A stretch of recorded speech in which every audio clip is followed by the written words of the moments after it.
لكن في المقابل اللاعب المغربي ينفي بشكل قاطع كل هذه التهم.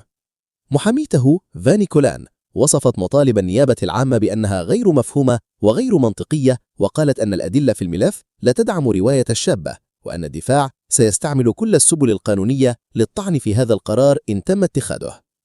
وأضافت المحامية أن حكيمي ومحيطه ما زالوا محافظين على هدوئهم منذ بداية التحقيق، وأنهم واثقون من براءته. في الجهة المقابلة، محامية الشابة المدعية راشيل فلور باردو صرحت لوكالة الأنباء الفرنسية أن موكلتها استقبلت خبر الإحالة بارتياح كبير، واعتبرته خطوة إيجابية في مسار العدالة.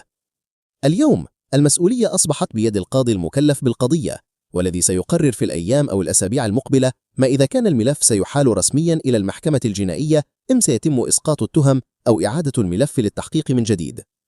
هذه القضية لا تؤثر فقط على سمعة اللاعب، بل أيضا على مسيرته